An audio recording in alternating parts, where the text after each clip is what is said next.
Morning Coffee family. I hope I didn't scare you with that. My voice can get very loud. But hey, we've got things to celebrate here. This is number 50, y'all. We did it. How in the hell did we get here? 50 streams.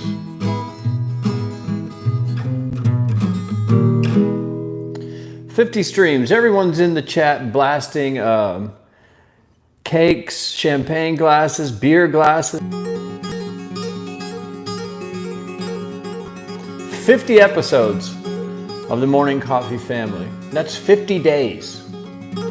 That means about 50 hours of streaming.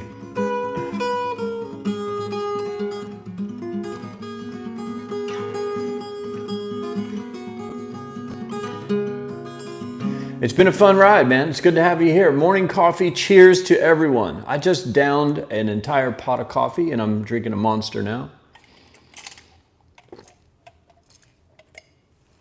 My morning coffee mug is already kind of getting the brown stains from living its life and being abused by King Coffee himself, your old pal MD.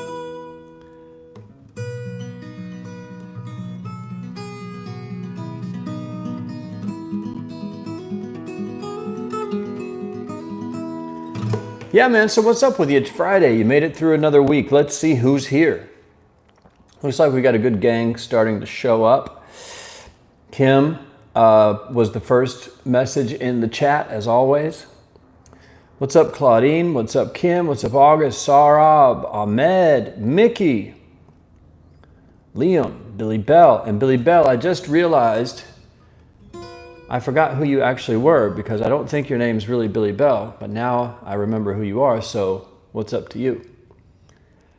Diligentius is here, Bolo's here, Alex is here, Gene Morris is in the house. We've got 2 squirrels going at it outside. We got Gene, who else is here? Diligentius, here's to 50 more. We missed you yesterday, dude.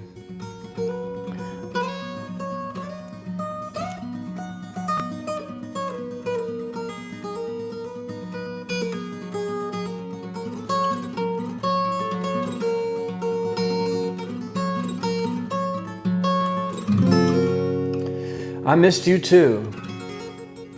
I spent the day yesterday relaxing with my thoughts.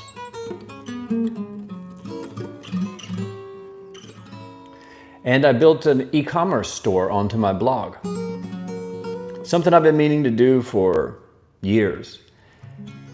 And yesterday I took the time to sit down and do it. And it's live. I don't know how it's going to work, but I set it up. I followed all the instructions. And honestly, my mind was blown at how easy it was to set up.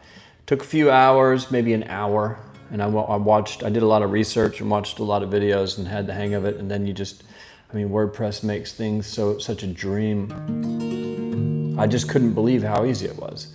Because I remember a time if you wanted to set up a shopping cart on your website, you had to pay a person or a team of developers thousands or tens of thousands or hundreds of thousands of dollars to set it up for you.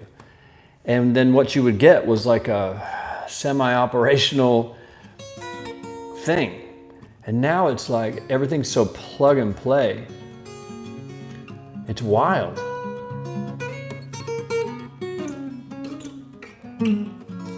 So I took some time and I put up the new coffee mugs there. We have Coffee Cheers hats now, and we have Morning Coffee family t-shirts. I worked on some designs, did it all myself.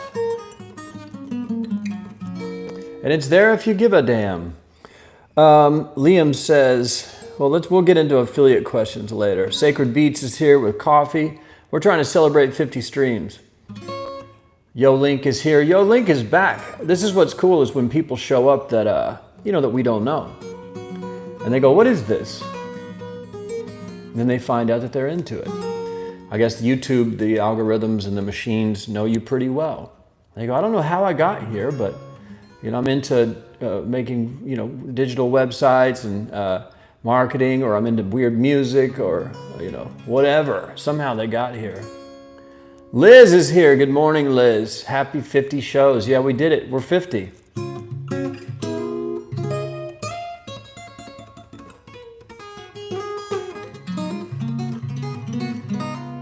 On my tombstone, if I die tomorrow, that's what they'll put.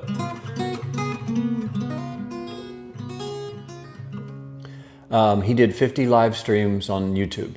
Here lies a man who did 50 live streams on YouTube.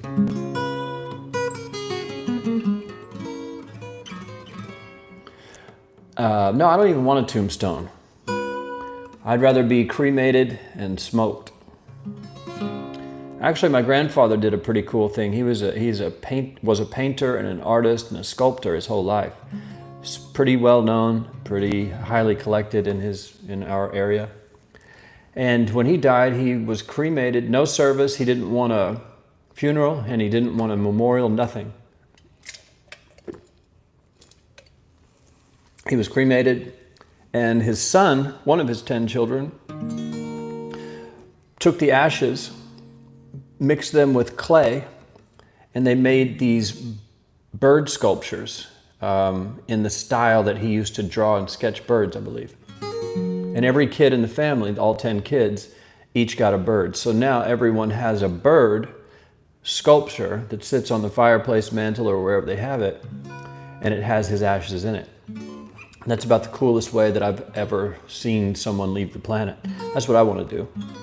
No funerals, no singing songs. I don't want to hear anybody say anything. He was a good man, Malan D. I'd rather just be set on fire, sprinkled onto a joint, and smoked, man. And then have everybody move on with their damn day.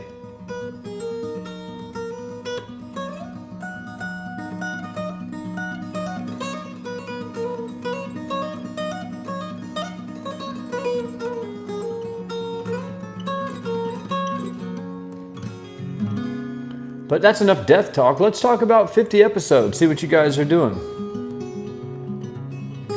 Everybody's happy it's Friday. Yeah, and it's Friday, and that means you survived another week. We're all alive. If you're here, that means you're not in jail.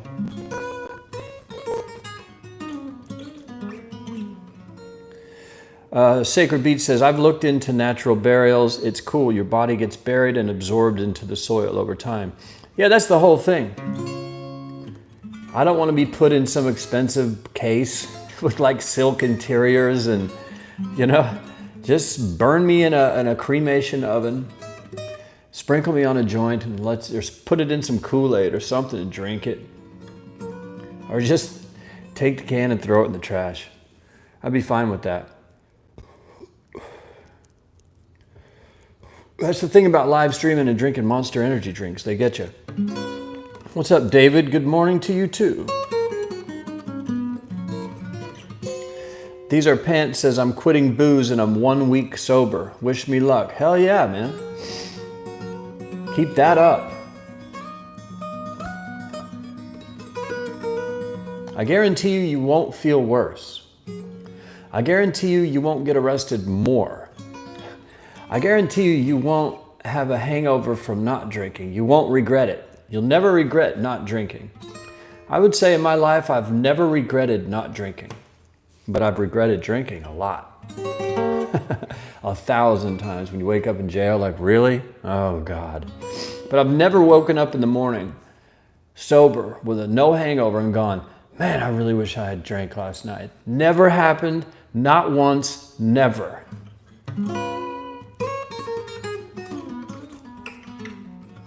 And I'll tell you something that helped me. If you feel like listening, fantastic. But it worked for me, and I was a stubborn atheist, pretty much. I started praying every morning and every night when I wanted to quit drinking. And I prayed in the morning on my knees. You get on your knees in the morning. You get out of bed and get down on your knees. Humble yourself and pray to a God, even if you don't believe in God. Say a prayer. All you ask for is to stay sober that day. That's all. Amen. Go brush your teeth, go to the bathroom. At the end of the night, before you get in bed, down on your knees again. Then you say, thank you for keeping me sober today. That's all. Good night. Go to bed. Wake up in the morning, drop to your knees. All I'm asking God is just help me stay sober one more day. That was one of the most fun things I ever did, because not only did I not drink, but all kinds of magical things started to happen, quote unquote magical things started to happen. I really fell into an obsession with praying. I got to where not only was I praying in the morning and the night, and it was tough for me to do. Humble yourself, get down on your knees and all this stuff. And but I finally, I had to get past my own ego and just be humble and go, look, I'm screwed. I'll try anything at this point. God, okay, cult, sign me up. What's AA? Is it a cult? What do I have to do? Give you some blood? I don't care anymore. When you get desperate enough. But after prayer started to help and it felt good, I started praying 24 hours a day, all day long. I was reciting prayers and praying, and I got to where like magical things started happening.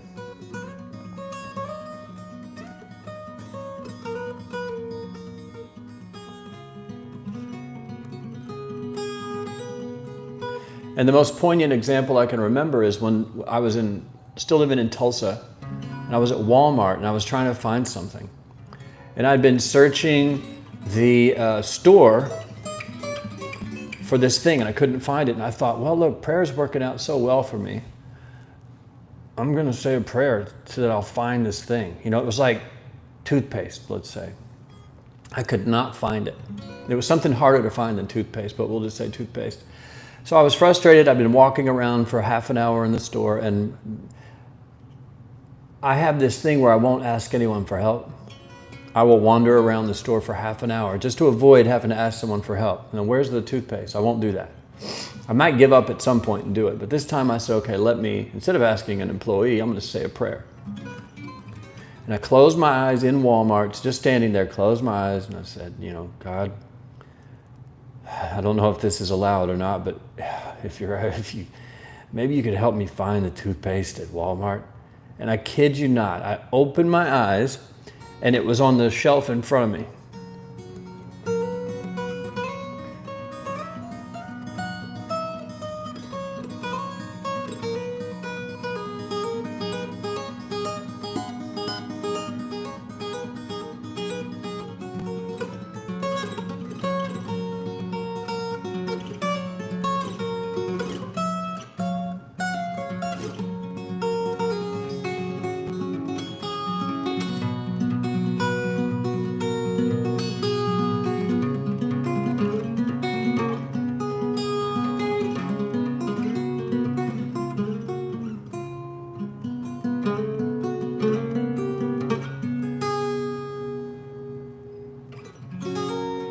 And that's the story of how God helped me find the toothpaste at Walmart.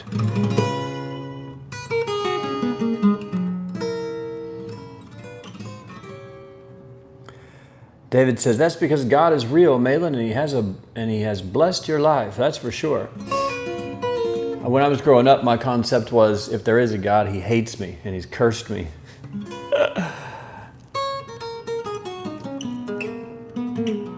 The problem is you don't know God. Jesus Christ wants you to just... All right, we're getting a little deep with all the Jesus talk. It still makes my skin crawl sometimes, but I get where you're coming from. And is this David that I know? Or is this a David that I don't know? Is this a David that I know from back in the day? Or is this a David from YouTube stream? Liam says, we've got people in here. Let's see. Oh yeah, we're moving right along. Maybe we'll break a record today and have 50 episodes.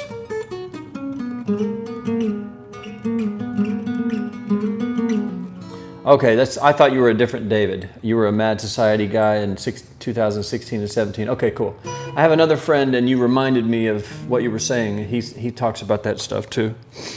So I was just curious. August says, I got a hangover once and I hated it and I never touched alcohol. You drank alcohol once, got a hangover and quit? You're a genius. I mean, that's the smart, obvious reaction to being poisoned by something. Okay, I drank this, I felt terrible the next day, I'm never gonna do that again.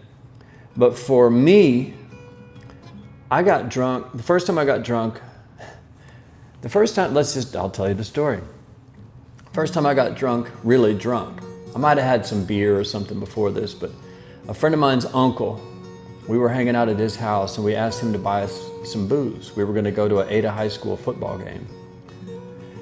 And he looked at us and he said, you guys are way too young. We're about 11. He said, you know, uncles. He said, but if you mow my lawn, I'll buy you a bottle of booze. So we excitedly mowed the lawn. It was a hot summer day and my friend Steve took his turn. He mowed half of it, then I went out there and mowed the other half and we were both sweaty and tired. But sure enough, he paid us with booze. He went to the store and he came back with a bottle. He said, what do you want? We said, we don't even know. And he came back with a big bottle, like a fifth of Canadian Mist. We didn't know what it was. It was Canadian Mist. And he gave it to us. We were like, well, what do we even do with this?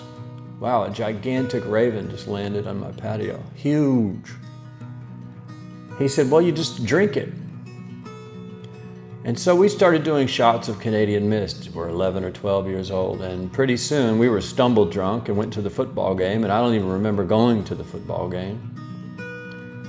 But what I do remember is as we were drinking that Canadian Mist, like the best feeling in the entire world came over my body. And for the first time in my 11 or 12 years, I felt comfortable, I felt confident. I wasn't embarrassed. I had no fear, no shame, no anxiety, none of that. And I love that. But of course, you know, the night spiraled out of control. We went to the game. I could barely function. I was falling down. I barely remember it. And I woke up in a ditch and the game was over. And the police were kicking me in the face, kind of with a shoe, hitting me in the face, going, hey kid, wake up. Are you alive?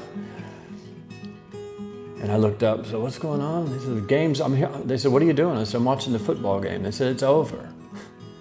And I think they I can't remember exactly how it ended up, but I think they helped me call my mom and she probably came and picked me up again, you know, for the 1000th time. And I woke up the next day and was just terribly hungover.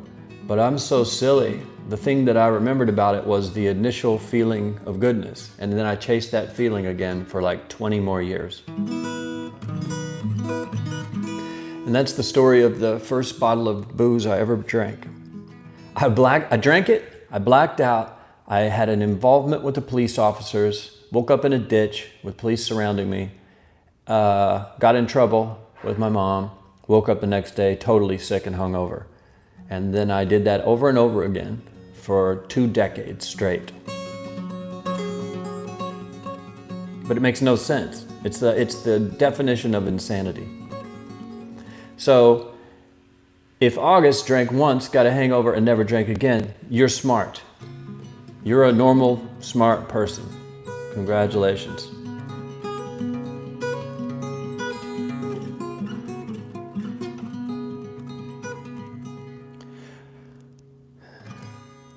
Let's see what's up.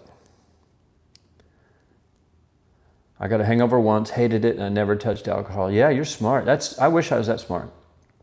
But I have like a mental obsession with self-destruction. Diligentius says, I'm still down for the morning coffee church. Yeah, okay. We're gonna start it. I watched a video on YouTube about how to start a church. It's easy.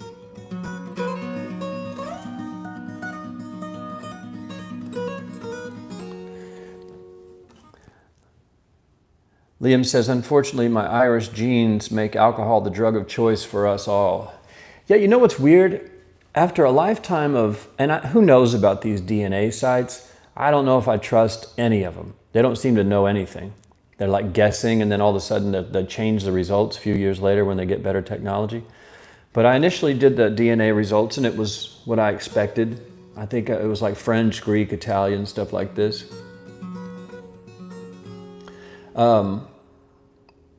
And then years later, it came back and it had updated my results and said I was more Irish than anything. I was like 40% Irish. contacted my mom and I said, do you have any idea what this is? Because this goes against everything that we've talked about our entire lives. And she said, she did some research. She's really into genealogy. And she was able to find some Irish roots. But again, I really don't know if those DNA results are real at all. Because if they're real, how do they change over time, right? One thing your DNA doesn't do, I think, is change. August says, DNA is based on data analysis and not actual science. Yeah, that would make sense. I don't know how the algorithm works, but it thinks I'm more Irish than anything. So Liam, I'm with you. I've got Irish eyes, Irish hangover eyes. You should see these when I'm hungover. Big old giant white and blue eyes. They just turn beet red and look like a homeless person's eyes. The Church of Mad Morning Coffee. We could change this to, we could change the title Morning Coffee to Coffee Church or something. Or we could stick with the Mad Society branding and go Mad Church, Mad Religion. You are right, our DNA does not change, but the way they analyze it does, yeah. August says, twins did DNA tests and got totally different results. Yeah, I saw that. Two twins, and they had totally different results.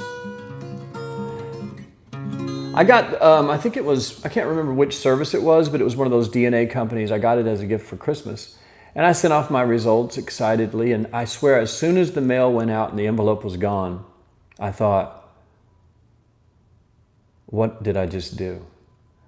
I just sent my DNA to some company. I don't know what they're doing with it. But I thought about Facebook and how you didn't really understand what they were doing with your information in the beginning either. And now we know they were selling it everywhere, countless numbers of times to countless different advertisers. And someone's running around with half the DNA of half the earth. What are they going to do with that? Sell it for sure. I'm sure they've already been selling it. But it was too late. Cloning, maybe I have a clone out there. So if you guys see another person wearing a cowboy hat, playing an acoustic guitar, and wearing a microphone, a lapel mic, and he does 50 streams on YouTube, that's not me. That's Corclack 37, the clone version of Malan.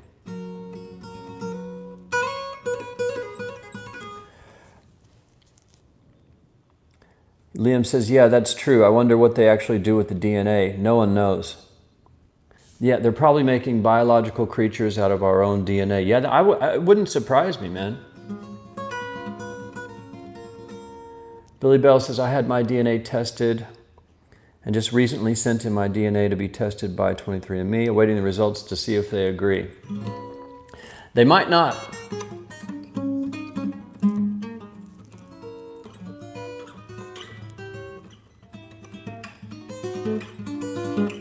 And if they do match, the results could change over time.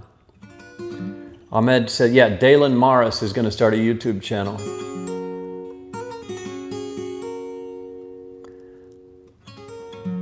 Yeah, if you see a YouTube channel pop up from Dalen Morris, that's my robot clone version from those DNA companies.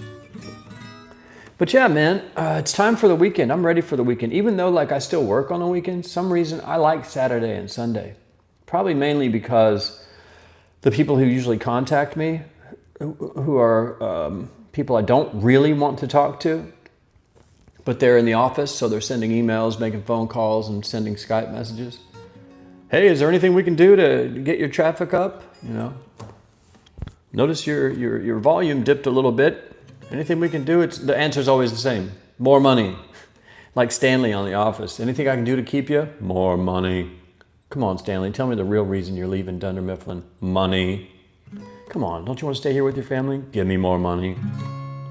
That's the answer to affiliate managers who ask, is there anything we can do to get the volume up? Yeah, more money. 10x double the payout, 20 times the payout.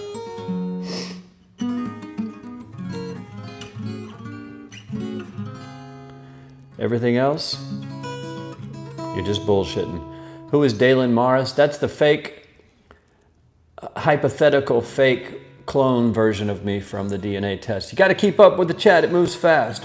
What's up, Tony?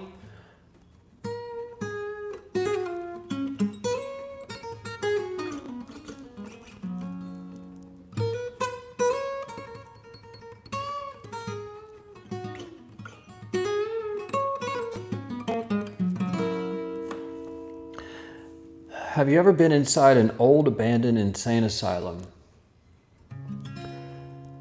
I've been in an operational insane asylum multiple times, but never an abandoned one. There was one in, I believe, in Tulsa that people used to talk about. It was like an old building. I can't remember if it was a hotel or a psychiatric facility. They said it was haunted and kids would sneak in there. And all kinds of crazy stuff would happen. You'd sneak in and drink and stuff. And a couple people asked me to go, and I said, I don't want to know anything about that. I don't want to go. Life is scary enough without, you know, seeking ghouls and ghosts and demons from another dimension. There's enough crazy people on Earth.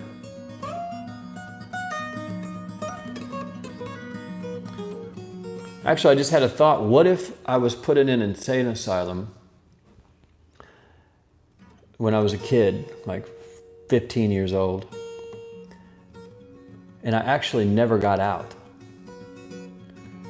And my entire life has been one long hallucination. And I'm actually hooked up to tubes and drugged out of my mind and strapped to a bed in some hospital in a small town in Oklahoma, forgotten about. But in my mind, I'm just living the best life, playing the guitar, streaming on YouTube. I mean, it's possible.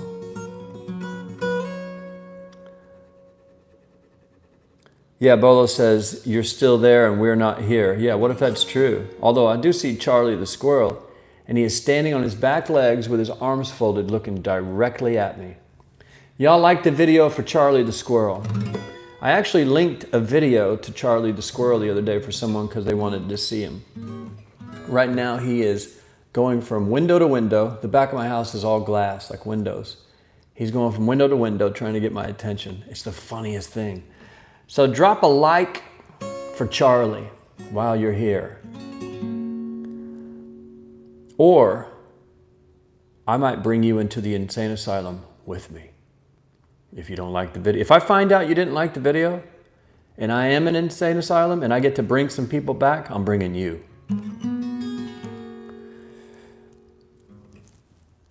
Gene says, I've been to Waverly Hills Sanatorium in Kentucky, supposedly very haunted.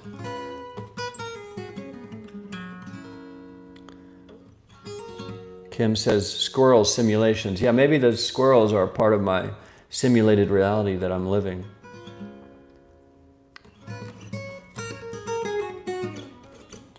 Liam, this is a good question. Was there ever a time in your marketing journey when you were really close to quitting? Yes. The first month. I played around with the internet for about 10 years trying to find a way to make money. I was making websites. I got employed as a web designer. I tried installing little toolbars onto my browser to earn like pennies. Nothing was really working, and then I got into paid traffic. I had SEO working pretty well at that point. I was making $2,000 or $3,000 a month. When I moved to LA, that was my income. I was making just enough to basically break even. And then I got a call from someone randomly, an affiliate manager who had found my SEO, one of my blogs. I had 1,000 of them and ranked in the search engine. He was just doing his research and he contacted me totally anonymously through the domain registrar, totally randomly, and said, hey, I might be able to help you make more money with these. I think they were dating offers I was writing about. And I thought, well, this just totally sounds like spam, but let me contact this guy. I just want to know how he found me. So I emailed him. I said, okay, you have my attention. I'd love to talk to you, but the number one question I have is going to be, how did you find me? And I included my phone number, and he called me. Or he included his phone number. I think I called him. And he told me the game. He said, well, I do research, and any blogs I find that are promoting offers that we have, I contact them anonymously. I don't know who you are until we got on the phone. I said, okay, cool. I didn't even know how the game worked. He said, I have a couple options for you. I can either help you get better dating offers, and you can go from making $6 a day on this website to 10, which sounded pretty cool to me. It was brand new, just started getting ranked and just started getting signups. And he goes, or you could do this other thing. And I have some affiliates that are doing like insane amounts of revenue a day. And I said, wait, what? He goes, yeah. He said, but the trick with this is you'd have to switch to paid traffic. They're all paying for their traffic. I knew what that was. I didn't want to do it. Seemed too risky. But he talked me into it. It seemed like a great opportunity, and I took a chance. My first month, I didn't know what I was doing. First few days, I was spending $50 a day, and my landing page was so terrible. I came from a designer background. So I made like a fancy, beautiful landing page, and it didn't work at all. No one even clicked through it on the first day. Didn't get a single lander click through. So that was $50 down the drain. The next day, same thing. And I tried different landing pages, nothing. Then I finally found a landing page that worked, and it started getting clicks, and it started getting sales.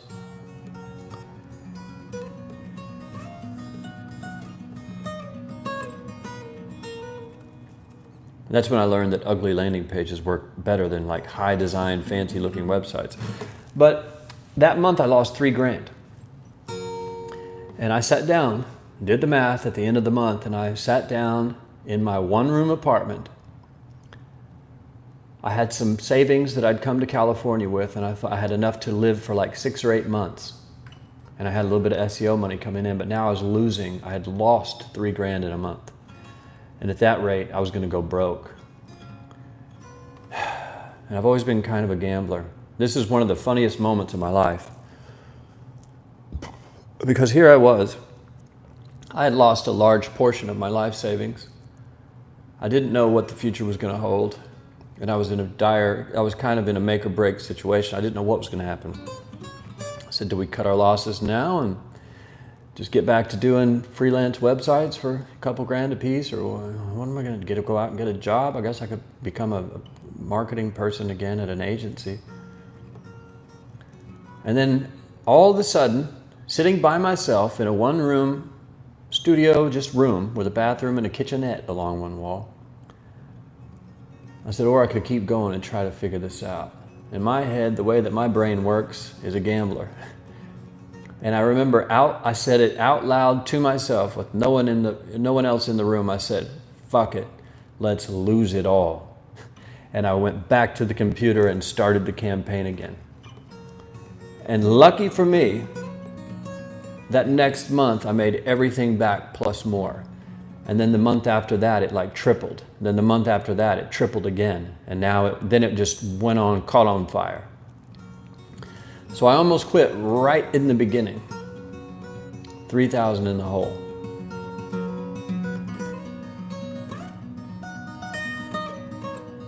And you know, at the time it was a coin flip. I could have gone broke. But I was willing to take the risk. I'm insane. That's why sometimes people ask, like, how do you get over the fear of losing money on affiliate marketing? I say, you don't. You're terrified, but you just go. And if you don't have that gene in you, if you don't have that, like you go to Vegas and lose your mind, like you start playing blackjack and can't stop and you play for 10 hours. If you don't have that kind of a mentality, you're probably not going to be able to do this thing.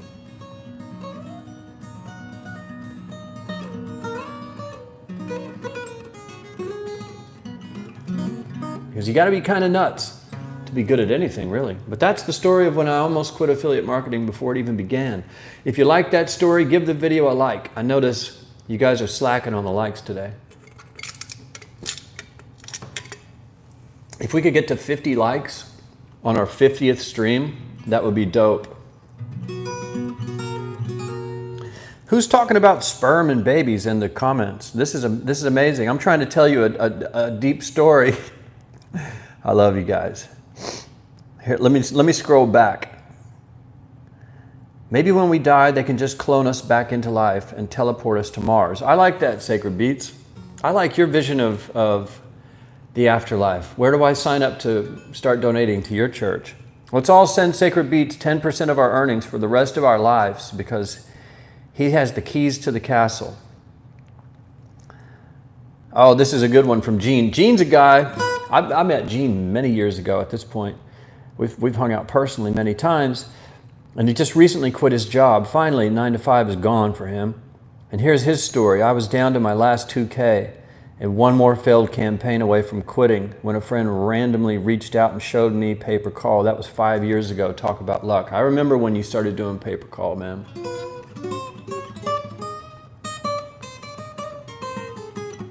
That's how it usually works, man. Very rarely do I hear a story.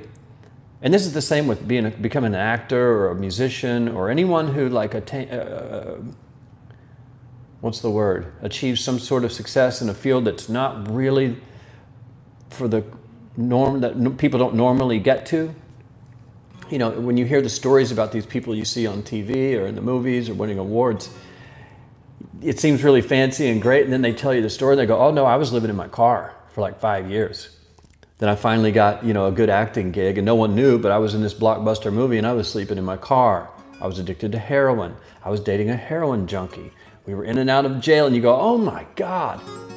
It looks so beautiful now, but you gotta, sometimes, man, you gotta take those risks and those risks will either ruin your life or you'll take that next step forward. And it's a roll of the dice sometimes. You guys are talking about my DNA babies being spread around the globe. Yeah, they could be doing that. Imagine they have your DNA. They could, I don't know what they could do with it. That's the whole point. Bolo says you got, that I had balls. Yeah, roll the dice, balls, yeah. Liam says, dang, dude, crazy story. It's the same experience I had when I invested into Bitcoin years ago. Let's lose it all. Yeah. That's kind of how you have to be, man. I mean, this GME and AMC situation is the same thing. Everyone's invested in that, and it's either going to make them incredibly rich or they're going to lose every cent that they invested if this thing crashes. It's not for everybody. I get emails from people a lot, especially about affiliate marketing, and they want to know, like, I'm disabled, I don't have any money coming in, I'm totally desperate, I have all my bills are due in 30 days and I need to find some way to make $10,000 or whatever the number is. What do you recommend? And I'm just like, oh man, like I try to be just brutally honest. Like what you're saying is this is not for you. Like what I do is not for you. It's not a make money real fast and anyone can copy and paste type of system. It's extreme lot of amount of work. And it's only for the right kind of people. You got to be nuts and you have to be obsessed with the internet. But like, you know, people see these, I've seen affiliate fake gurus. I haven't seen them. I don't have a TV, but I've heard they're doing television commercials, like late night commercials. I guess, you know, to each his own. But I'm the one that gets the emails after they've blown the thousands of dollars and gotten nothing in return. It's embarrassing, like when the you know, for the guru, it's like, man, this is terrible. This is bad. This is real bad. But it's not for everybody, and it's not for the faint of heart, just like anything else. Kim says, Affiliate Marketing Genesis is still one of my favorite series from your archives. Yeah, on my blog, I wrote about the whole experience of when I came into affiliate marketing. You go to malandarras.com/archive. There's a search box, type in Genesis, Affiliate Marketing Genesis, and there's an entire like 5-part series of it.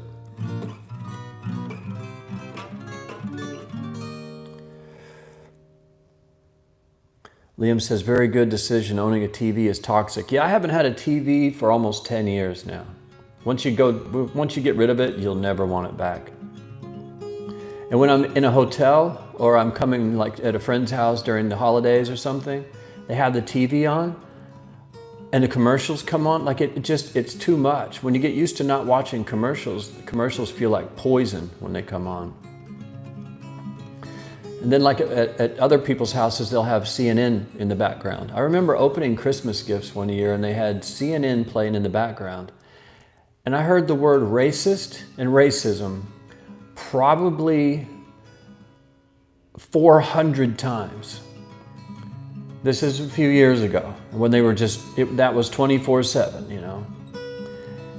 And I remember just asking, like, can we turn this off? Like, I'm trying to open up Christmas presents and it's doom and gloom, death and destruction on CNN 24 hours a day. Can we please turn this off? And they said, oh yeah, no one was even, it was just playing in the background. I'm like, don't play that in the background. That's poisoning your brain. You're like on a negativity main line.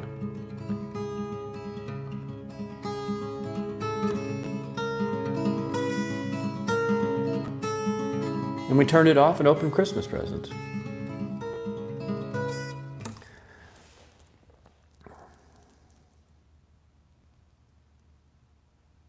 Young entrepreneur, what's up? I haven't seen you in a while. Says, I kind of don't like how it's YOLOing your money when you were poor is romanced on Wall Street Bets. Yeah, there's a lot of people on Wall Street Bets that are going to lose a lot of money. When I first came in, I think the first GME stock I bought was $369 a share. It was at the peak height. It peaked about a week later and hit $500 a share, but it peaked like 2 days later. I didn't know what I was doing. So I didn't even know to have like a sell order or anything set to get me out of it or to profit. I just knew that you just buy the stocks. I was reading the things and getting all excited. Oh, this is gonna be worth millions of dollars. Let me buy some. And I bought some and didn't know what I was doing. It spiked to $500, but I didn't even know how to sell. I had never done any trading before. I was like, whoa, wow, it just went up. What happens now? How do I get paid? You know? And then it crashed and went to like $100 a share. I think it went all the way back down to $43 a share. And I was left holding a bag, dude. But lucky for me, I started doing research and learning the game slowly. And I held all of those shares. I didn't sell for a loss. I just held them all, just sucked it up and held them. And slowly it crept back as I was learning. And so I was buying more and averaging down my cost basis. So it went from like $369 to, I got it down to like $220. And I was heavily invested and terrified. And one day, I forget the exact day, but this might have been a month ago, it started taking off. And the price, it went back up to like 150 or so. Maybe even 200, and I got excited, like I might get out of this, I might get out of this. It's gonna go to the moon, it's gonna be worth $1 million a share, I'm a genius. And then at the end of the day, it was one of those short ladder attacks or whatever they're saying. It was attacked and it drove the price straight down, one giant red candle to $91. And then the market closed. Right at the last minute of trading, or the last 5 minutes, it just pummeled, it just went down from 200 to 91. And I thought, oh no. But in after hours, it immediately started to spike. And it was at 91, 99, 120, 130, 150. And I thought, man, I'm stuck in this because it's after hours. I wish I could trade in after hours. And I thought, I wonder if I can trade in after hours. And I Googled, can I trade in after hours in the name of the program I use? And turned out I could.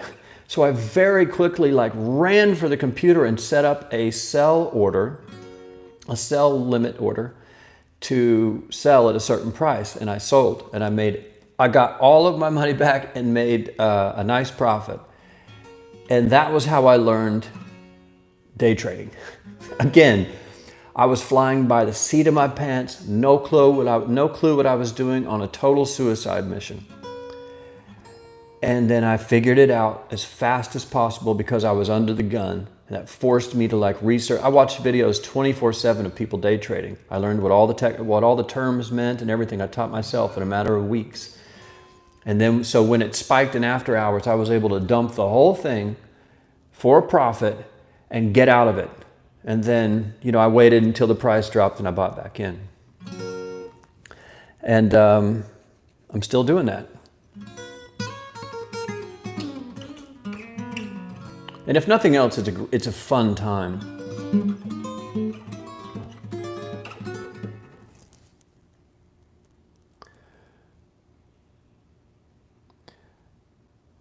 Liam says, play some Beethoven in the background or something instead of the news. Yeah, man, the news, it's like a hypnosis of negativity. If you fall asleep with the news on, imagine those dreams you'll have. Because their job is to paint the world as horrific and terrible. Their job is to divide everyone based on political biases and things. I don't even want to get into that because it's our 50th anniversary. But you know my feeling about the news. The news is for dumb people. The news is for dummies. Beethoven in the background, much better idea. You guys, if you think the news is for dummies, like the video. I'm trying to get this thing to 50 likes today.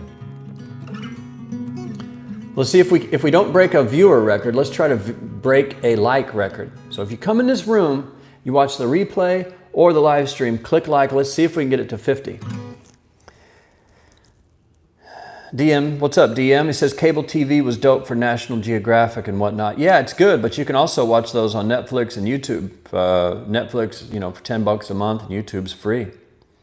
There's no reason to have cable TV at all anymore. Zero reason. Young Entrepreneur says, you just like the stock. Yeah, at that time, I was a bag holder. I was one of the dummies. But it taught me a lesson. And it's a lesson I already knew. It reinforced the lesson, and I learned this lesson the hard way, which is how I learn everything, the hard way. Don't invest in anything you don't understand. Don't invest a dime into anything you don't understand. Don't take my advice about the way I did it. Just dump money into it and try to figure it out on the way down while you're on fire and flames, flailing and screaming for your life. Just don't invest in anything you don't understand.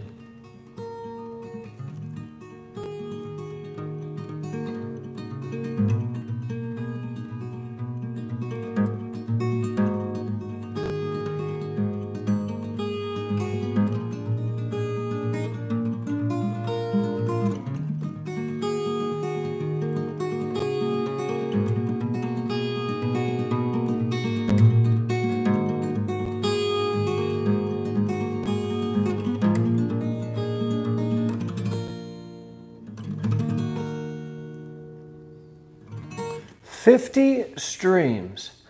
What would you say is the most difficult part of any campaign? Would you say the most difficult part of any campaign is the targeting?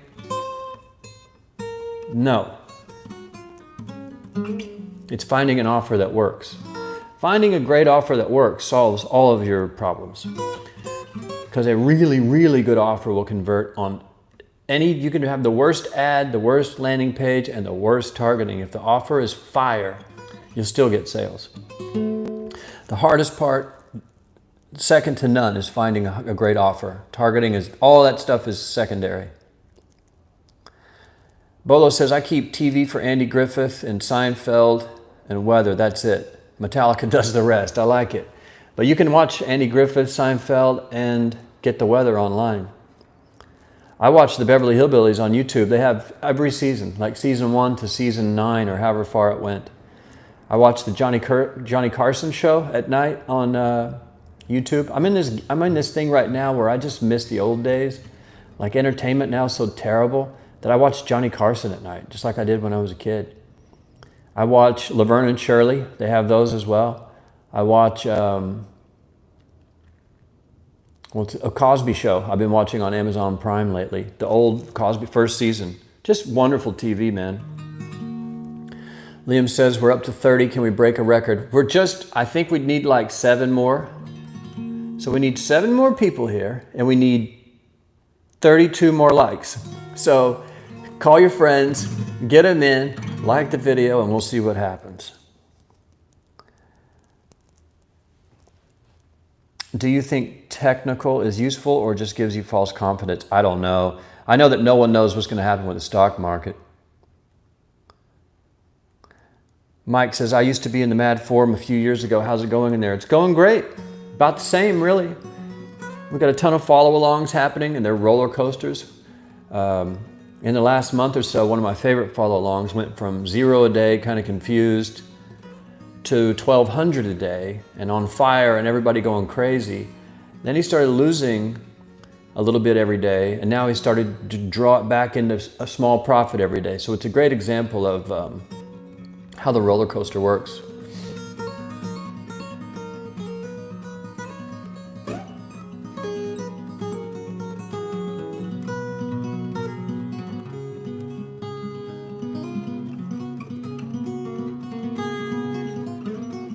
I'm still there. Ain't nothing changed.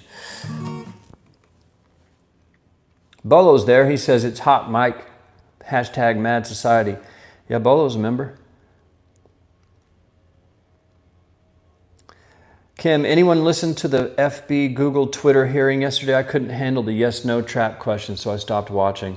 Yeah, I can't watch. I don't even know what it is. I'm guessing it's some congressional hearing. Totally pointless to watch those things. Unless you want to be entertained. Like you want to watch some funny television, watch the members of Congress attempt to talk to Mark Zuckerberg and Twitter and Google. Every time I watch one of those congressional hearings, I'm like, you're kidding. These are the people who are in, Maxine Waters is in charge of something. You know, and I'm not saying Democrat or Republican, all of them.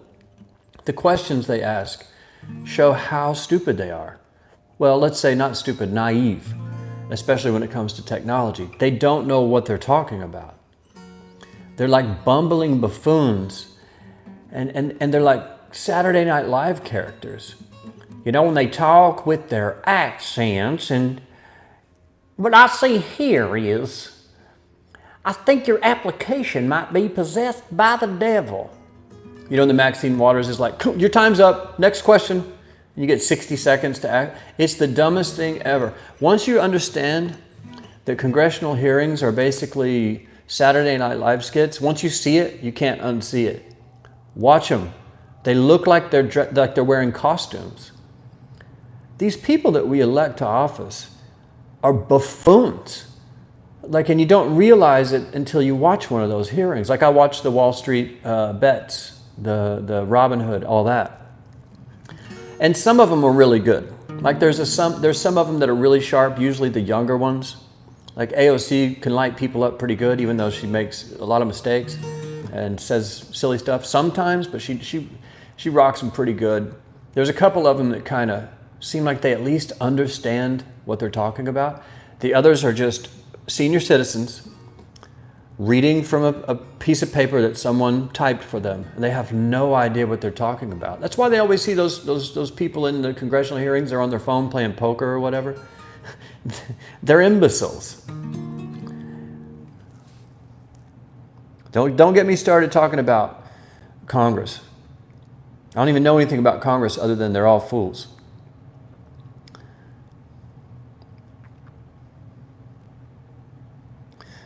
Thoughts on The Lord of the Rings? Love it. I read all those books when I was a little kid.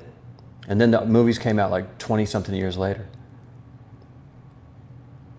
I've read that entire series twice. Once as a little kid and once as an adult in jail. When I read like 400 books in my time there because you didn't have much else to do. Gene says, it's like a likes marathon today and we don't stop streaming till we get 50 likes. We'll see. 50 likes or until I have to pee.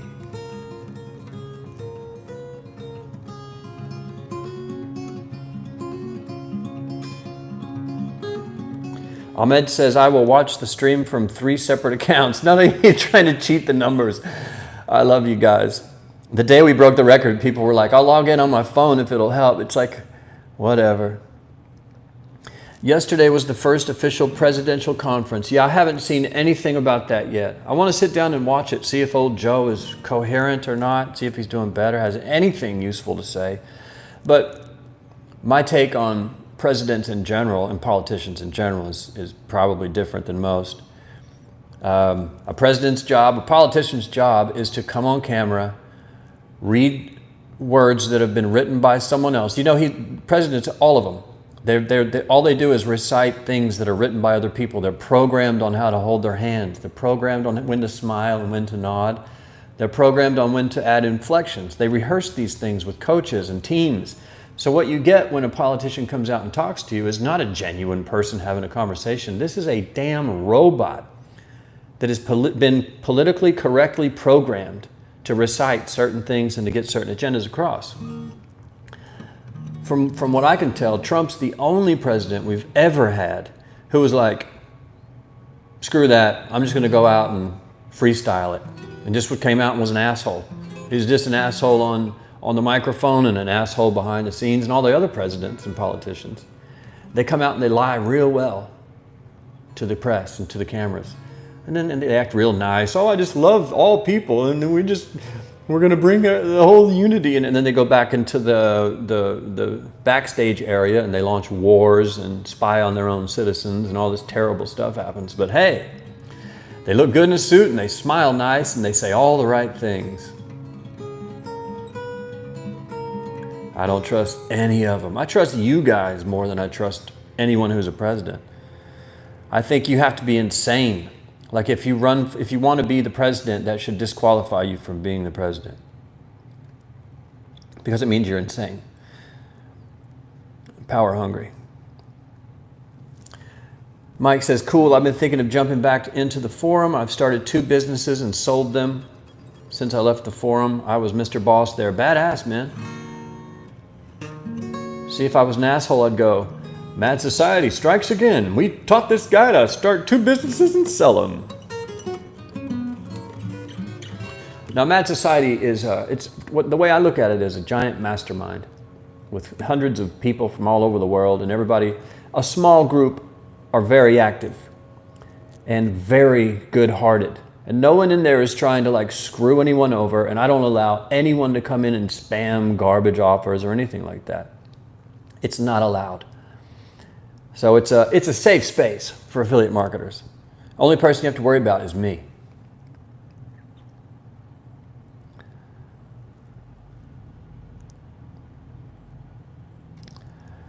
Did not know you did some time in the slammer. Was it a long time? Yeah, I had some embarrassing long times in jail. If you don't know that, I used to drink like a lunatic.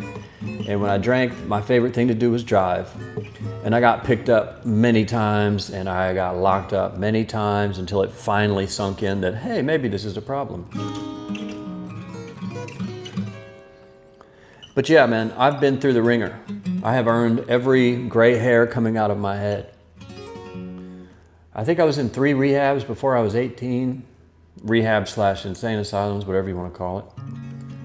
And then I was a regular in and out of jail for certain amounts of time off and on. Thank God I don't live that way anymore. So say your prayers, kids. I will buy and send like bot traffic to your channel. Yeah, I've had people do that before. Like, affiliates are usually pretty tech savvy. And I would do like a live stream or a Instagram post that they really liked, and it would get like 1,000 or 10,000 likes all of a sudden. And I'd go look at what it was, and they were all from like the Philippines and China and Uganda and these different places. And it was someone doing like a power, 1,000 like buy, you can get them for $1. I think I was blowing up, like, oh man, I'm blowing up. Finally, the world's recognizing me for whatever. And then you go, oh man, they're all from bot sites. Gene says, old Joe should be feeding ducks in the park. Yeah. I don't know. I mean, the thing about politics is you have to wait about 20 years to figure out what was happening. We still don't know who killed JFK. There's still no definitive answer. But other than we know that, I believe they've proven that beyond a shadow of a doubt that either the FBI or the CIA or both were involved, which is hilarious. And that was JFK, Martin Luther King, Malcolm X, all these people, Robert Kennedy, RFK, all these people. There was some sort of a CIA, FBI conspiracy, yet for some reason, this is one of the things that trips me out. For some reason, people still listen to them. Like a good example was when Trump was in office.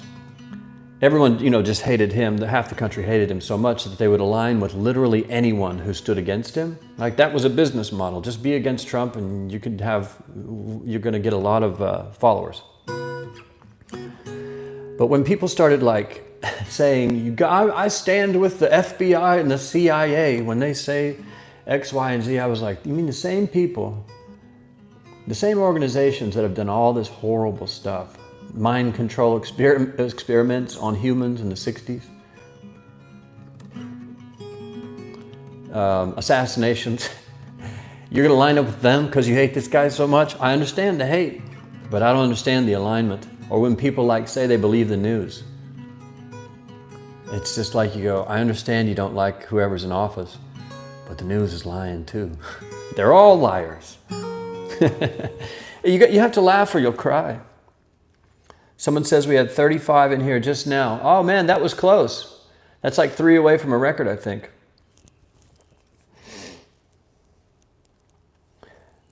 My husband has always said nearly the same thing as you about the politicians. No one should be allowed to hold office that wants the job. Yeah, I agree with your husband, 100%. Oh, you want to be the president of the United States? You're disqualified. You know who's got my ear right now, though, and I don't know anything about politics, but Andrew Yang running for New York mayor, I'd vote for him. Over Cuomo, I'd vote for him today.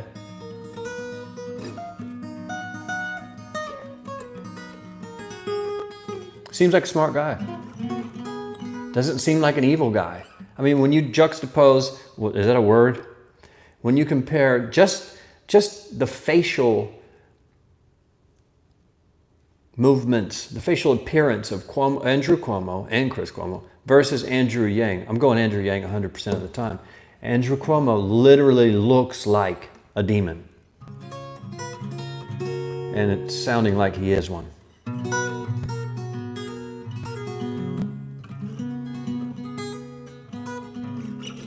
But Andrew Yang seems to be a smart guy.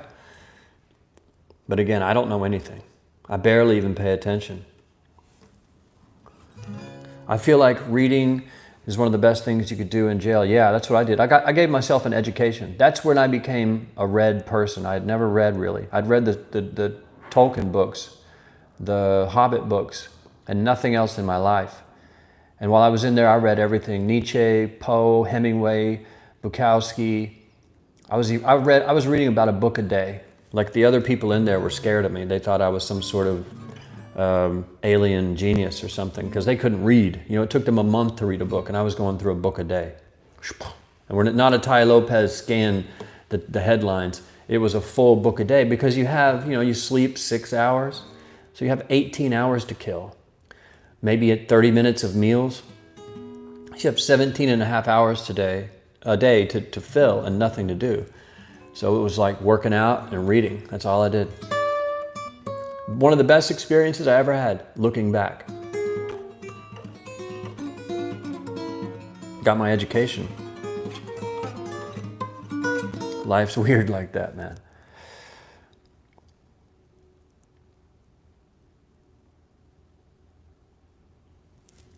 Andrew Yang, we got a few Andrew Yang fans in the house. AMC has dipped to 1057. GME dipped to 190. This thing is such a wild ride. Oh, but the affiliate campaign is rocking. I just hit refresh for the first time this morning. And we are moving. Wow. I love it. Stocks, they're dropping. But affiliate campaigns are green. Dream. That's called diversifying your portfolio, boys and girls. Do one thing you're really good at that makes money, and then try another thing you're really terrible at. That way you balance out. My husband is a retired math professor. He just asked me if I wanted to go for some coffee, but I told him I needed to listen to Malan. Well, you tell your husband I said what's up. Because I believe, if I'm not mistaken, you're the person we're related, right? Is that not you? And I just got an alert, my phone battery is dying, so it's time to go, guys. Are you mostly running on native ad networks? Yes, 100%. I haven't run on Google or Facebook in years.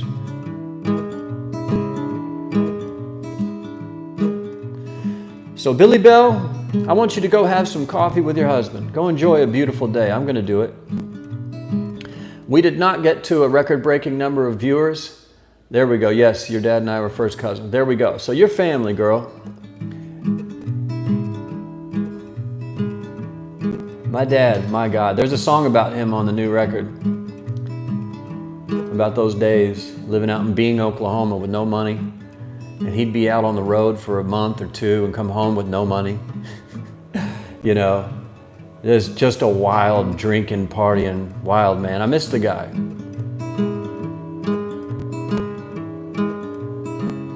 I want to thank everybody for tuning in today for the Morning Coffee Fam. And if you're watching the replay or the live stream, hit like for me.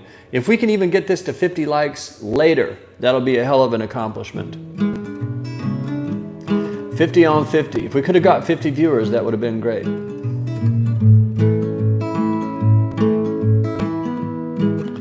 But it's time to pee